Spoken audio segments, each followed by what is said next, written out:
Sejam bem-vindos a mais um episódio do Minecraft. No episódio de hoje, aqui em especial na Febraban, a gente está aqui na maior feira de tecnologia voltada para o setor financeiro.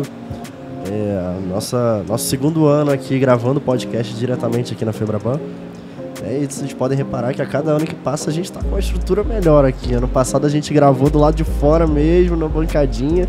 Esse ano a gente está com um estúdio aqui dentro, porque também a gente vai receber convidados incríveis, pessoas importantes, figuras ilustríssimas, então não poderia ser diferente.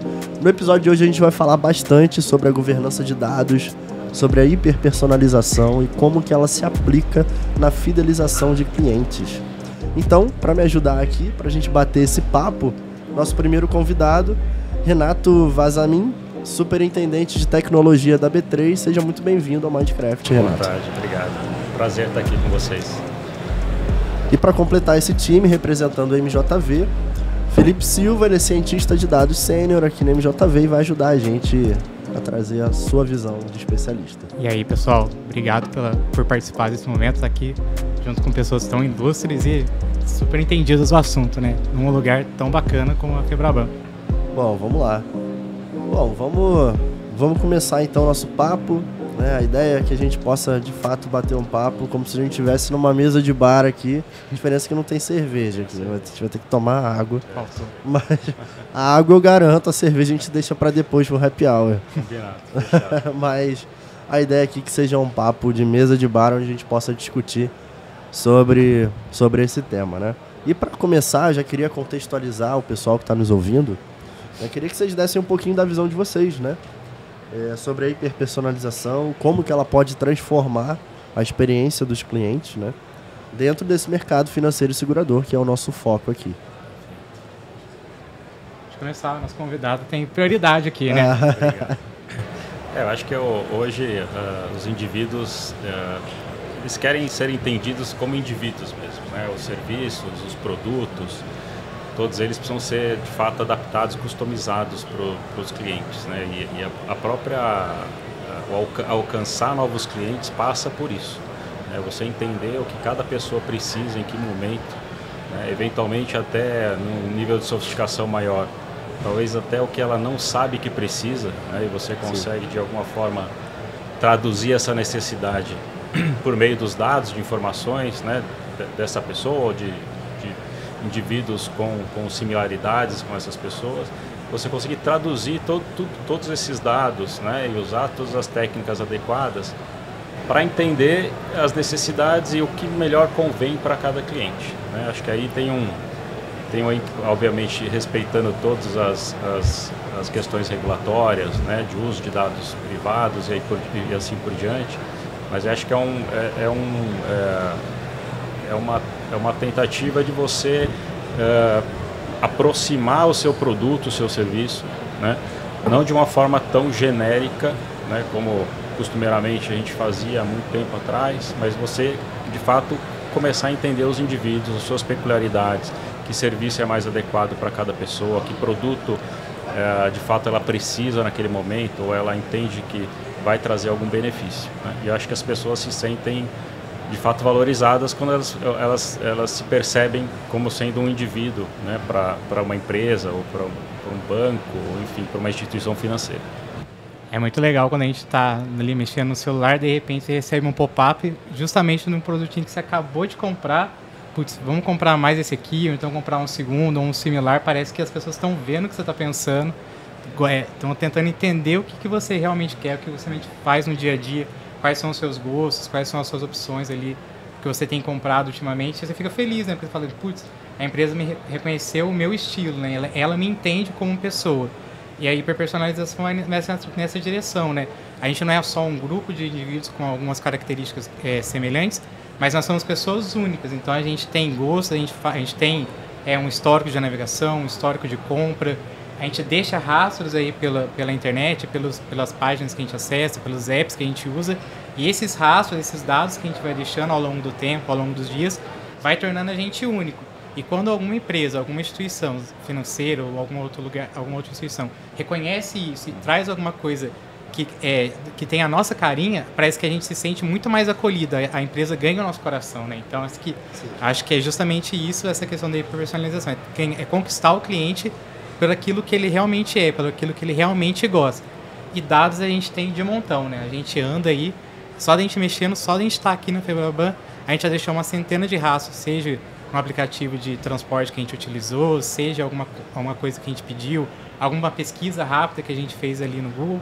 A gente já descobriu, então eles já sabem que a gente está aqui, então no ano que vem talvez vai aparecer um pop-upzinho, opa, Febraban 2024, você está convidado, vamos fazer a inscrição, e aí começa, né?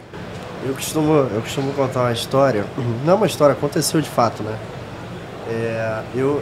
Eu acabei não me apresentando, né? O público já me conhece de 3 temporadas do podcast, mas eu estou diretor de marketing hoje na MJV. Legal. E tem uma situação relacionada a isso, que tem um lugar, eu moro no Rio de Janeiro, então tem um lugar onde eu passo lá frequentemente, lá na Gávea. E no final dessa rua, você precisa virar à direita, obrigatoriamente, né? Não tem sentido obrigatório. Perto ali do shopping da Gávea. Em frente a essa virada, tem uma banca de jornal. Nessa banca de jornal tem um telão de LED virado para trás, né? Não é virado para frente, porque não importa quem está passando na rua, eles querem atingir quem está vindo no carro. E essa tela virada de LED para cá, ela fica bem de frente na hora que você vai fazer a curva. Então você precisa desacelerar para fazer essa curva e impreterivelmente você vai olhar para aquela tela. E eu achei muito curioso, porque isso já tem tempo, já até aconteceu, mas eu achei muito curioso porque quando eu estava passando exatamente nesse lugar, apareceu um anúncio ali na tela. CMO Summit, dias tal, tal e tal. Mas não é possível. Não é possível que tenha um anúncio ali, assim, um nível de hiperpersonalização absurdo, né? Obviamente, né, não colocaram o anúncio ali por causa de mim. Mas provavelmente, né, eles entenderam que ali é um lugar onde passam pessoas desse nível hierárquico e que possam ser impactadas por ali. Perfeito. Quando a gente fala de mercado financeiro, né, Open Finance, e mercado de seguros, Open Insurance, justamente alavancam essas possibilidades com compartilhamento de informações, né? Uma vez que o cliente optou por compartilhar suas informações, ele está alimentando justamente esses motores de decisão, de identificação de comportamento, né? Então, assim, e acho que a sofisticação vem talvez daquilo que talvez não é tão óbvio, né? É obter informações além, talvez, do ecossistema onde o seu negócio está inserido. No Open Finance, Open Insurance, mas você tem, né, como o Felipe citou, você tem N outras fontes de informação que transmitem dados importantes sobre comportamento, sobre necessidades. Então, acho que talvez a complexidade é como conjugar, né, todos esses dados com as suas respectivas concessões dos seus proprietários, com as técnicas analíticas necessárias para ter esses insights e gerar essas ofertas, né? Eu acho que é um trabalho que requer tecnicismo, ao mesmo tempo, né, um conhecimento também combinado de tecnologia com conhecimento de marketing, né? Então acho que é um trabalho multidisciplinar e aí você acaba gerando um produto, né, uma oferta interessante para o seu cliente. Legal. Justamente falando nessa questão, por exemplo, do mercado financeiro, o app do banco é um retrato da questão da hiperpersonalização, né? Porque há um tempo atrás a gente sempre tinha aqueles menus fixos, a gente acessava algumas certas opções, mas agora com a interação que a gente faz, com as coisas que a gente acessa, com tudo que a gente costuma fazer rotineiramente, o menu se autoconfigura para aquilo que a gente quer. E aí agora, além disso, dentro do sistema dos aplicativos de banco, não tem só aquelas questões das operações bancárias, mas está ofertando um desconto em um certo produto, mas ele já está entendendo que você compra um certo tipo de loja, então se você é gamer, você assina algum tipo de serviço de streaming, ele está ali já ofertando, ali já vem até com uma promoçãozinha, 10%, 15% de desconto se acessar hoje, ele sabe o dia que cai o salário da pessoa, então assim, o sistema bancário não, mas os próprios aplicativos, eles aprendem com o que a gente faz todo dia. Então essa geração de informações, essa geração de dados, está trazendo para a gente uma coisa que é totalmente configurável para a nossa imagem. E isso que é interessante, você poder acessar um aplicativo e falar, nossa, tem a minha carinha, tá do jeito que eu gosto, te dá um certo conforto de você querer continuar usando. Então você continua usando, você fideliza o cliente dentro daquele banco, daquele aplicativo, e aí o cara continua, e aí ele indica para outra pessoa, e aí continua a estrada, né? Então é um processo que a gente tem informação suficiente para fazer isso, a gente tem técnicas para fazer isso, basta a gente usar da maneira certa, respeitando as leis de proteção de dados e tudo mais, porque hoje em dia a gente tem essa questão dos dados, eles são sensíveis, a gente tem informações que a gente tem que guardar direitinho, guardar nos ambientes corretos, com as proteções corretas, porque a gente não quer que todo mundo tenha acesso àquilo que muitas vezes é uma coisa pessoal nossa. Então, aí o sistema bancário, ele está olhando tudo isso, então ele precisa ter esse respeito com o cliente, né, de ofertar aquilo que ele precisa no momento certo. E tem um limite ali entre uma boa oferta e a pessoa se sentir, né, sendo invadida, né, a todo momento recebendo mensagens, né? Então acho que existe também um pouco desse equilíbrio. Eu acho que aí é um pouco, né, da arte ali do bom marketing, né, de como atingir um potencial cliente ou um cliente de uma forma que não torne invasivo, né, que você não ultrapasse algumas fronteiras, enfim, horários, né, questões importantes para determinadas pessoas, né? Então, cada indivíduo, de novo, aqui tem a sua particularidade, né? Horários preferidos para receber ligações, e-mails, ofertas, enfim, tudo isso está em jogo. Exatamente. Assim, eu falando como usuário hoje, eu tenho um problema muito grande que eu detesto ser incomodado no meio do meu dia, né? Então, se a pessoa me liga no meio do dia para oferecer alguma coisa, eu já fico... Se eu atendo, eu já fico irritado, porque assim, a gente está ali trabalhando ali no dia a dia, então você para achando que é alguma coisa importante. Perfeito. E a pessoa, você quer te vender alguma coisa. Eu costumo dizer que ainda numa forma de abordagem antiga, as pessoas, os vendedores, eles querem muito buscar o sim, né? Exato. Quer buscar o sim a todo momento. E às vezes o sim não significa afirmação, muitas das vezes ele significa negação. Exato. Vou pegar um exemplo. Vocês gostam de ajudar pessoas? Sim. Sim, né? Você tem filho, Renato? Tenho 3 filhos. Tem 3 filhos, perfeito. Tem 3 filhos e gosta de ajudar as pessoas. Então significa que se você tiver a oportunidade de ajudar alguém, você vai ajudar. Perfeito. Sim. Perfeito. Eu já consegui 3 sim seus. Entendeu? Aí agora eu vou falar pra você o seguinte, Renato, então eu tenho aqui uma oportunidade única pra você que gosta de ajudar as pessoas. Que você vai ajudar com um valor simbólico de R$100 por mês para ajudar crianças carentes. E aí, Renato, vamos conversar? Aí você vai falar... Já bem, deixa eu pensar um pouquinho. Exatamente. Então, assim, nem sempre o sim significa que você tem de fato um sim, né? Só que as pessoas buscam o sim a qualquer custo sem pensar com o menor nível de personalização. Por isso que a aquisição de novos clientes ou a manutenção de clientes existentes, ela passa justamente por isso, né? Se você usa uma régua única, talvez você atinja um resultado mediano, né? A hiperpersonalização busca exatamente isso, você ter várias réguas e adaptadas aos diversos indivíduos para você ter resultados melhores, né? Ter um custo de aquisição menor. Se você identifica que determinados indivíduos não gostam de ser incomodados durante o dia como você vai estar gastando dinheiro ligando para essas pessoas e né, investindo em abordá-las durante o dia. Então, entender esses aspectos também faz você ter um custo mais eficiente para atrair novos clientes ou para reter novos clientes ou para vender serviços, produtos. Sim. Ou poderia... Assim, uma coisa que funciona comigo é uma mensagem no WhatsApp. Manda uma mensagem no WhatsApp. Eu já vou saber do que se trata.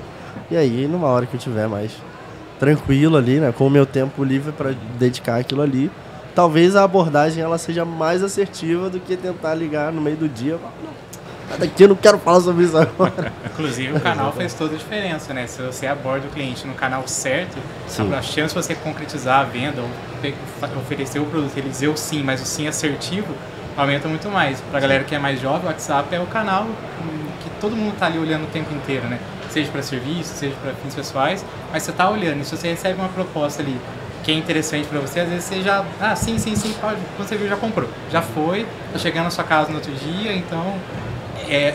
aí a gente deixa muita informação para todos os sistemas, né? Para todas as empresas. Então, se eles usarem de fato de forma inteligente, né? Se eles tiverem essa régua correta para cada cliente, para cada pessoa, ver o que realmente ela quer, a chance de acertar é muito grande, né?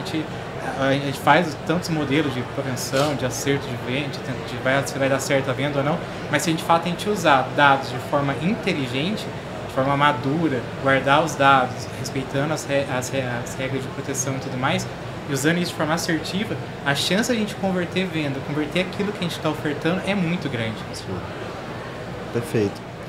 Bom, a gente até falou já um pouquinho, né, dos desafios, mas eu queria trazer um pouquinho na visão corporativa, né? Quais são os desafios culturais e organizacionais que as empresas elas enfrentam, né, que elas precisam superar, né, na hora de virar essa chave para a hiperpersonalização. Perfeito.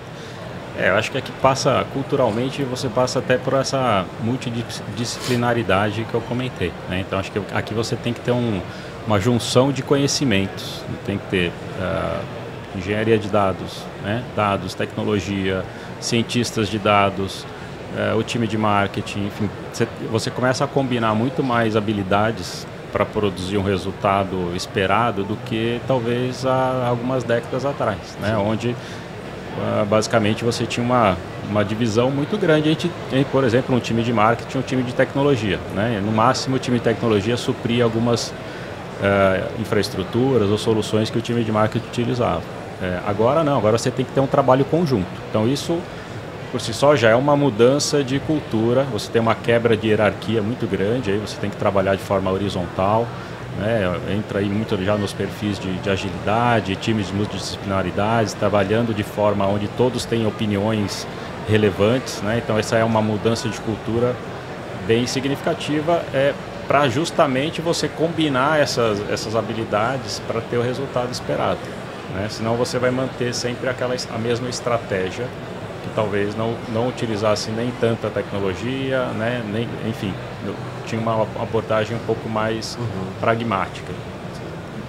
Exatamente. Todos os profissionais no time hoje em dia são importantes, a gente tem que considerar a importância e a linguagem que a gente fala com cada um deles, né?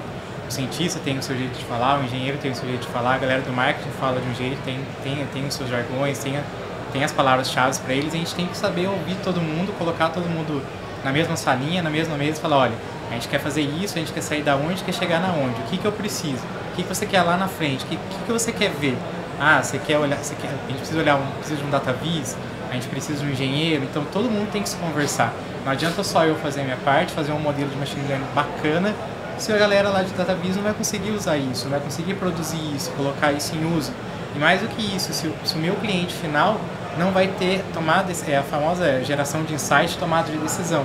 Se eu não consigo criar alguma coisa que seja útil no dia a dia dele, às vezes o nosso trabalho, o melhor modelo não é aquele que vai ajudar a pessoa, a empresa a crescer, a alavancar, né? A gente tem que estar sempre olhando todos esses viés e colocar todo mundo na mesa, de forma justa e de forma horizontal, porque é assim que a gente cria um time unido. E aí a empresa cresce, o setor cresce, a equipe cresce, então é um trabalho conjunto. Hoje em dia não dá mais para separar em gavetinhas. Todo mundo tem que entender um pouquinho de tudo e todo mundo colabora com todo mundo, né? Isso passa também, sempre quando você traz inteligência artificial, né, isso de alguma forma, para tomar decisão, não pode ser tão caixa preta, né? Então acho que tem um papel aqui importante também do cientista de dados, enfim, de quem domina essas técnicas, de conseguir trazer explicar o porquê daqueles resultados que estão sendo produzidos pelo modelo.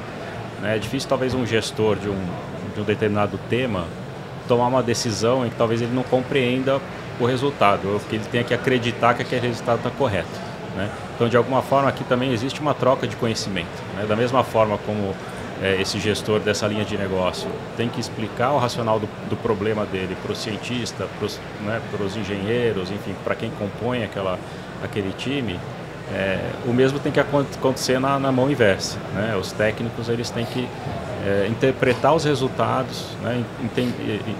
Entender quais são as dificuldades de compreensão, eventualmente, de quem não é técnico, não é cientista de dados, para que essa pessoa consiga compreender e, de fato, acreditar que aquela resposta, aquele resultado do modelo, ele é plausível, ele traz algum nível de confiança para ser utilizado, né? Acho que esse também é um ponto importante, né? Não dá para simplesmente acreditar que, olha, o resultado, acredite em mim que ele vai vai te dar retorno, né? Acho que tem que ter ali até se criar uma cultura, isso vira cultura, com o tempo a confiança gera resultados mais rápidos, sem tanta troca de informações detalhadas. Perfeito.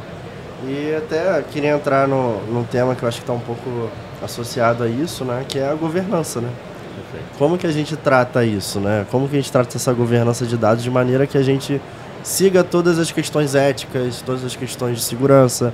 Eu acho que entra um pouco também em LGPD, quando a gente começa a falar de dados que são dados de clientes, então a gente precisa ter um certo nível de cuidado na hora de tratar esses dados. Então, como que a gente passa por essa governança? Eu costumo dizer que a governança ela estabelece os guardrails, né? Ela precisa ser uma governança que consiga indicar quais são os limites, né? Quais são as restrições ou quais são as possibilidades de uso dos dados, né? E principalmente como esse dado deve ser cuidado e tratado. E aí é claro que dentro de um contexto de uma empresa, né, maior, enfim, em geral com temas diversos e complexos, uma governança única ela tem muita dificuldade de ser absorvida, porque ela vai ou limitar demais algumas áreas ou ser flexível demais com outras. Perfeito. Na B3 a gente costuma dizer que nossa governança é adaptativa. A cada caso de uso, a gente tem regras gerais de governança, normas, políticas, mas a gente sempre a gente tenta observar o caso de uso para avaliar se a razoabilidade da governança faz sentido para aquele caso de uso, né? Porque se você não adaptar, você engessa e aí você talvez tire até alguma criatividade, porque as pessoas falam que não adianta a gente avançar porque a governança não vai deixar. Né? Então acho que essa talvez seja a notícia ruim para a gente não pensar numa governança adaptativa, né? Ela tem que se adaptar, ela tem que se moldar dentro das restrições possíveis ali, ceder de alguma forma para poder justamente gerar criatividade, avançar algumas milhas, né? Mapear riscos. Eu acho que essa é uma governança mais moderna, que não tem aquele peso de uma governança fiscalizadora. Legal. Porque a gente quer usar dados, a gente quer quanto mais informações a gente tem da pessoa, da empresa, do cliente, a gente quer usar aquilo porque de alguma forma no modelo que a gente está criando aquilo pode ser importante. Mas um cientista de dados, um engenheiro de dados que ele é consciente daquilo que ele está fazendo, a hora que ele olha os dados ele pensa assim, não é qualquer lugar que eu posso armazenar, não é qualquer tipo de modelo que eu posso usar, eu tenho que pensar direitinho, porque não estou olhando números, estou olhando registro, estou olhando vida de pessoas. Isso é importante a gente olhar com carinho, porque um dado que é vazado, uma informação que é vazada, pode causar um transtorno muito grande para uma pessoa. Por exemplo, a gente está falando de dados médicos. Se você perde um registro e esse registro ele está falando de uma doença de uma pessoa, isso é muito relevante para a vida daquela pessoa. O histórico financeiro dela, se ela está devendo ou não, se ela tem muito dinheiro ou não. Imagina o impacto que causa isso nas mãos erradas. Então a gente tem que tomar bastante cuidado e olhar com muito carinho, com muita responsabilidade para aquilo que a gente está fazendo. E claro, sempre poder adaptar o que a gente está acessando, né? Porque às vezes a gente precisa crescer o modelo, enriquecer um caso de uso, e a gente precisa de um pouquinho mais, mas será que esse pouquinho mais é realmente necessário? Será que eu não estou infringindo nenhuma regra, se respeitando o meu cliente ali como pessoa, né? Mas acho que isso é bastante importante.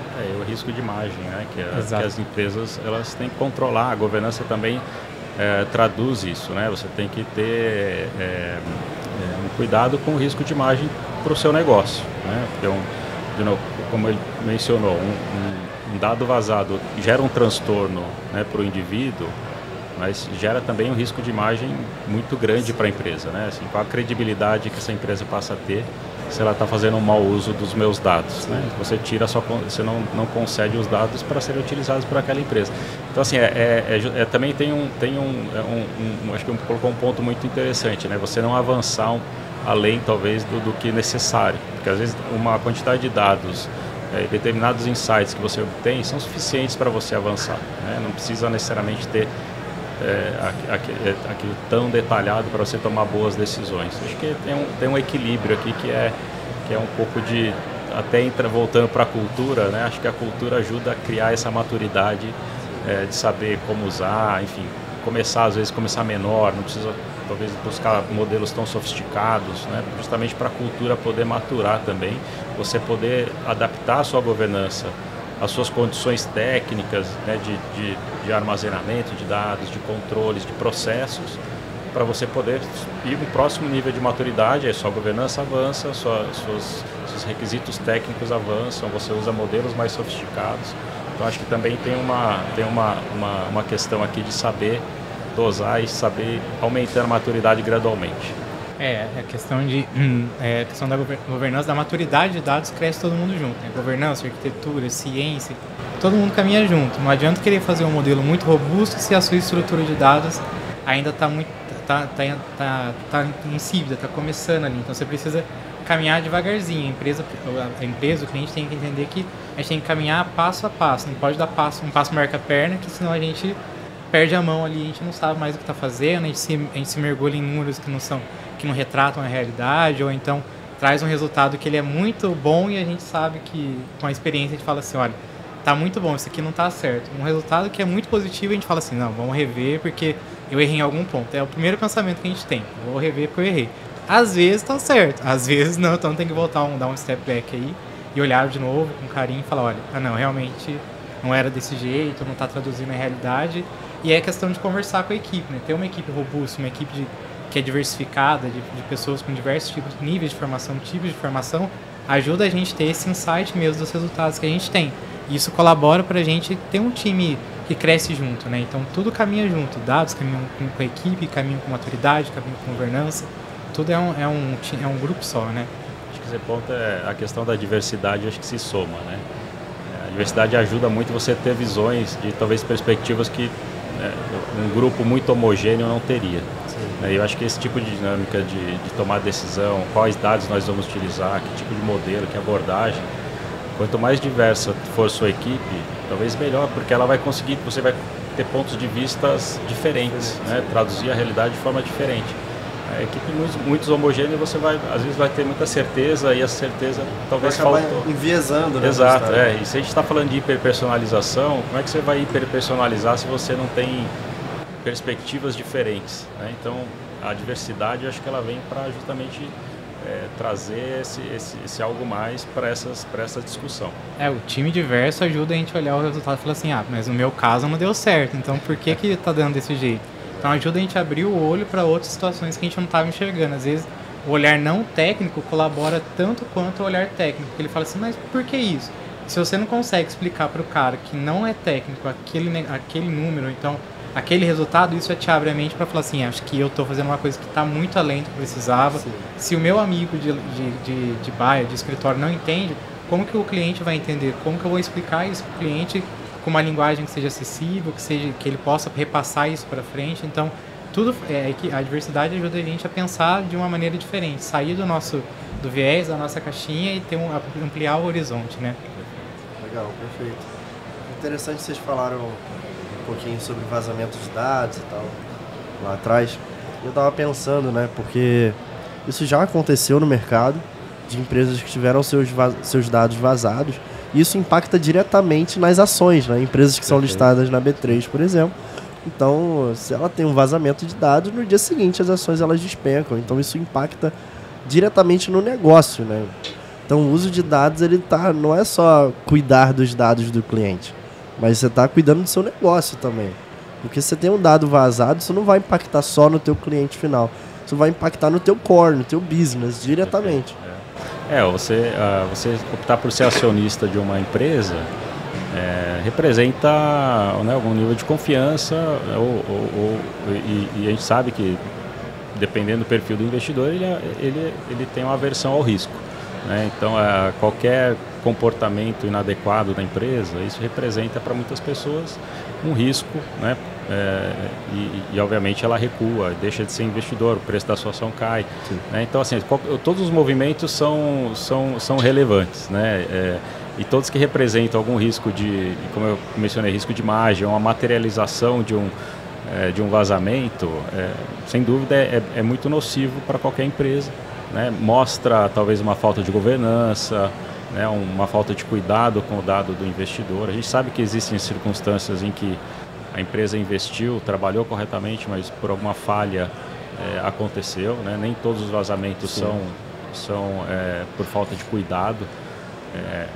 mas é um tema, né, que ele tem que ser respirado dentro da empresa, né? Assim, e quando a gente está falando de modelo, de dado, né, de novo, o time multidisciplinar, tem que estar o time de segurança de informação junto, né, entendendo, tem que estar o time de jurídico junto, entendendo, existe hipótese jurídica para usar esse dado para essa finalidade, né? Então percebe que é um contexto complexo, né, mas que se bem trabalhado, ele ganha ele acaba virando algo orgânico, né, que a empresa consiga transformar. A gente tem feito muito isso na B3, quando a gente propõe produtos de dados. A gente tem participação de times de diversas áreas discutindo o tema, né, sobre as várias perspectivas, justamente para a gente cobrir todos os riscos e enxergar todos os potenciais também. Sim, perfeito. Bom, eu queria saber de vocês agora a visão de futuro, né? Olhando daqui para frente, né? Quais vocês acham que são os principais próximos passos no sentido de dados em geral, de governança de dados? Qual é o próximo passo? O que vocês enxergam de tendência para os próximos anos? Ou para onde que o mercado está caminhando nesse sentido? O que vocês imaginam se a gente fosse falar nos próximos 5, 10 anos? Sei, a hiperpersonalização para mim foi assim, formalizou os conceitos que eu já tinha ouvido falar, que a gente vive todo dia, né? Netflix está aí, YouTube está aí, a gente usa todo dia, a gente consome de Spotify e tantas outras plataformas que elas se moldam para a nossa realidade. Eu acredito que com o passar dos anos, os produtos e as coisas que a gente vai consumir em todos os setores, financeiro, de diversão, seja lá qual for, alimentação e tudo mais, tudo vai convergir para o que vai ser do nosso jeitinho. Então, assim, a gente vai deixando tanto dado para trás, vai deixando tanto um rastro de dados que isso vai convergir em produtos que são criados justamente para a gente. E isso vai se tornar uma tendência. As pessoas vão olhar com mais carinho para isso e vão consumir dessas informações. E elas vão e as empresas, as grandes empresas vão passar a tratar o dado de fato com o valor que ele merece ter. Então é a pergunta: posso usar isso para esse fim? Tem algum problema? Eu tenho que ter tem algum problema jurídico? Não tem? Como eu uso isso de forma inteligente, né? Não basta ter informação, não basta ter o dado, mas usar isso de forma inteligente e transformar isso num produto, num app, em algum serviço que seja interessante para o consumidor final. Então, assim, o passar dos anos é de fato deixar de ter esse produtão que serve para todo mundo, mas criar produtos que sejam direcionados, que atendam certos nichos, certos grupos de pessoas. Eu acho que talvez a complexidade, né, que talvez vai ditar um pouco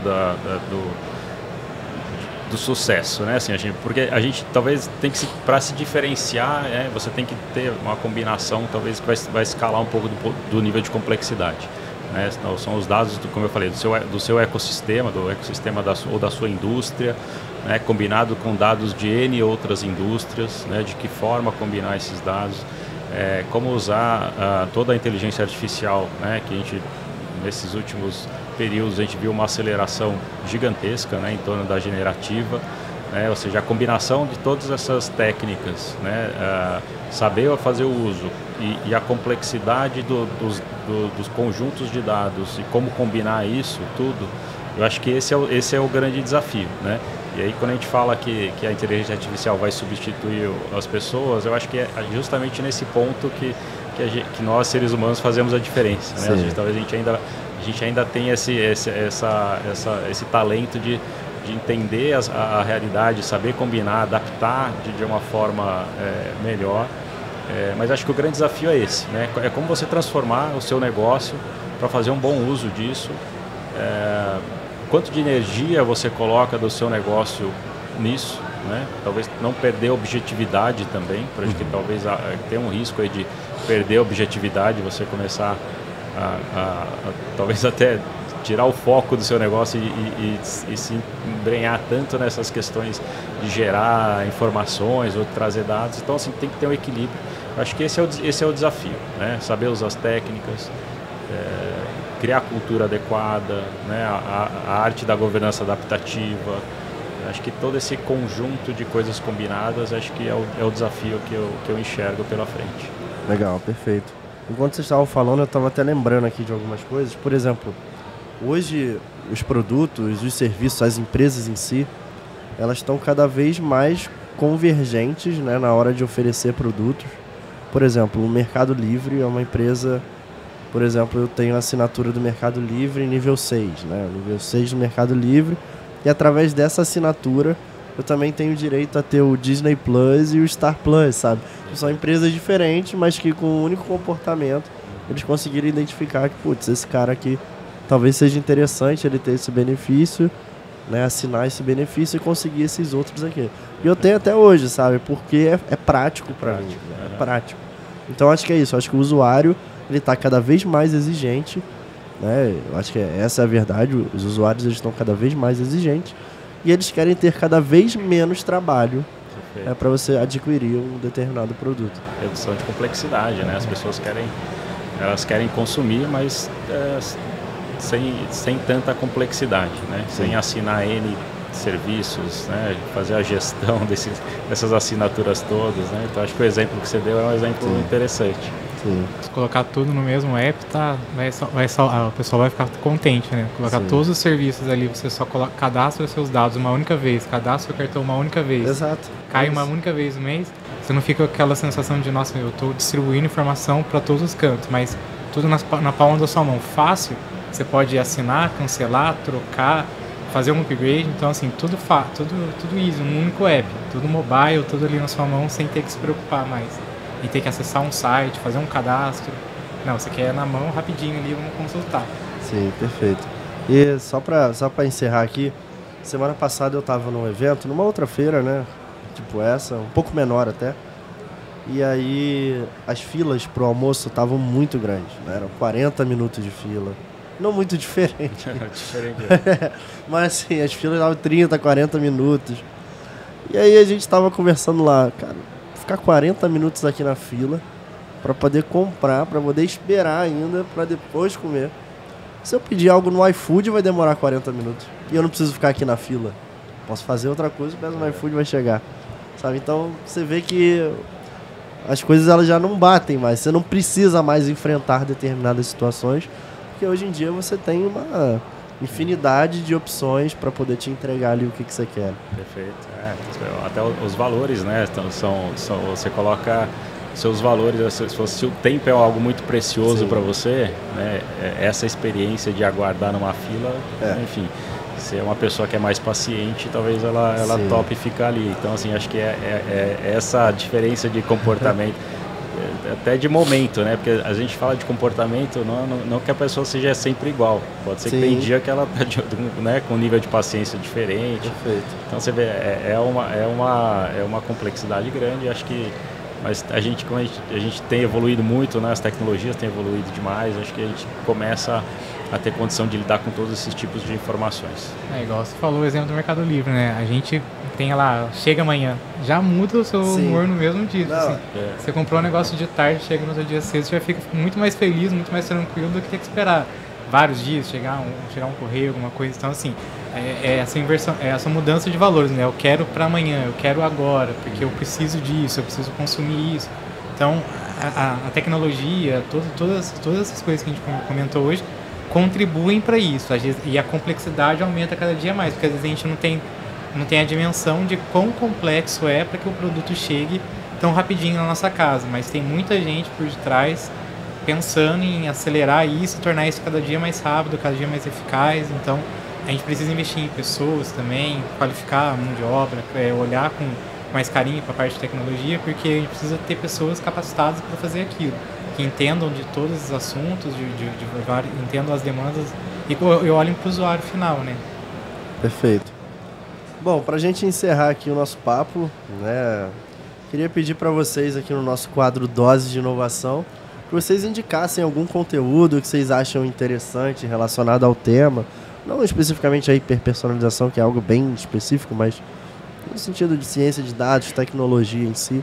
Pode ser algum livro, algum filme, algum artigo que vocês acham que seja interessante para a galera poder entender um pouquinho mais como é que funciona esse mundo. Eu tenho acessado diariamente o site que chama medium.com. Eu acho que eles têm um conteúdo bem interessante, bem colaborativo. Então esse tema, né, de tecnologia, inteligência artificial, tem artigos bem interessantes, então quem gosta, eu acho que é uma fonte bem legal. Traz ali conteúdos bem atuais, né? Você consegue... São artigos curtos que você consegue consumir rapidamente. Então, acho que para mim ele funciona bem. Eu gosto muito de me manter atualizado por ali. Enfim, acho que é uma boa fonte de conhecimento. Legal. O interessante do Medium é que qualquer um pode escrever lá, né? Então, exatamente. Você pode se cadastrar lá, escrever, dar sua contribuição para que outras pessoas possam consumir o conteúdo que você vai colocar lá. É uma comunidade bem legal. Inclusive eu olho o Medium quase todo dia, né? Porque ele tem publicações, as pessoas publicam muito no LinkedIn, então tem muitos textos lá, então é bacana porque você vê a opinião de cada um ali, né? Então tem gente que critica o mesmo assunto, tem gente que tem uma abordagem, tem outra, às vezes você precisa dar uma olhadinha e falar assim, nossa, esse cara fez por aqui, vou tentar também. Ou então é uma discussão sobre, igual a gente está agora, IA generativa, quais as vantagens, desvantagens, dificuldades, ChatGPT, então assim, tá todo mundo antenado e falando de coisa ali. Então, no Medium, no próprio LinkedIn, a gente tem muita gente que colabora em geração de conteúdo, geração de opinião. E é bom de acompanhar essa galera, porque eles trazem insights para a gente pensar e começar a tirar as nossas próprias conclusões. Não só do ponto de vista técnico, mas as contribuições de IA hoje em dia, na sociedade e tudo mais. Então é bom estar antenado e tentar acompanhar diferentes opiniões para a gente poder construir a nossa própria. Né? Legal. Perfeito. Bom, então é isso. Fechamos, né? Bom, obrigado, Renato, por ter topado aí, participar com a gente. Papo legal aqui, muito bacana. Obrigado por contribuir aí com seu conhecimento e sua experiência. Obrigado. Felipe, obrigado também por ter topado. Renato aí, cara super vencedor, falando muita coisa, um cara importante aí. Né? Obrigado, gente. Obrigado mesmo. Bom, esse foi o nosso episódio do Minecraft. A gente vai ter outros, né? Esse foi só o primeiro dessa série que a gente está gravando aqui na Febraban. Então a gente tem muito mais por vir. Tem muitos outros temas aí muito interessantes com outras feras aí do mercado. Vejo vocês no próximo episódio. Tchau.